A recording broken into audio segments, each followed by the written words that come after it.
საერთაშორისო სავალუტო ფონდის მუდმივი წარმომადგენელი საქართველოში TV3-თან ინტერვიუში აცხადებს, რომ მათ მიერ გამოქვეყნებულ პროგნოზ ეკონომიკური ზრდის შემცირებასა და უმუშევრობის მაჩვენების ზრდასთან დაკავშირებით წლის ბოლოს გადახედავს. შეგახსენებთ, საერთაშორისო სავალუტო ფონდმა საქართველოს ეკონომიკური ზრდის პროგნოზი 2.5%-მდე შეუმცირა. ფონდის ვარაუდით 2014 წელს საქართველოში უმუშევრობის მაჩვენებელი 17.3%-მდე გაიზრდება. ამ მონაცემებს კატეგორიულად არ დაეთანხმა ფინანსთა მინისტრი. აზიმ სადიკოვი კი განმარტავს, რომ მსგავსი პროგნოზების გაკეთება დიდ სირთულეებთან არის დაკავშირებული. ფონდის მუდმივი წარმომადგენლის თქმით, წლის ბოლოს მათ ხელთ ეკნებათ როგორც მთლიანი შიდა პროდუქტის სტატისტიკა, ასევე უმუშევრობის ზუსტი მაჩვენებელი. I think we're talking about the ფინანსთა სამინისტროს რეკომენდაციებს ნაწილობრივ ვეთანხმები და მათ ნაწილობრივ გავითვალისწინებთ, თუმცა აზრთა სხვადასხვაობა მაინც არსებობს. მსგავსი პროგნოზების გაკეთება საკმაოდ რთულია, დასავლეთის განვითარებული ქვეყნების შემთხვევაშიც კი. ჩვენ 2013 წლის ბოლოს დაველოდებით. ამ დროისთვის ჩვენ გვექნება როგორც მთლიანი შიდა პროდუქტის ზუსტი სტატისტიკა,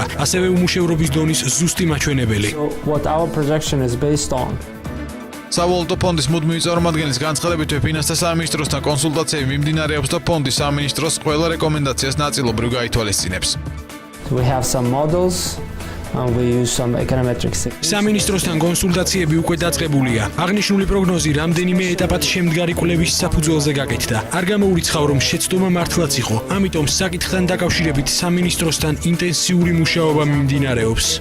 For example, საქსტატის მონაცემებით 2012 წელს უმუშევრობა 15% შეადგენდა, 2013 წლის ოფიციალური სტატისტიკა კი უმუშევრობის მაჩვენებელზე წლის ბოლომდე არ გამოქვეყნდება.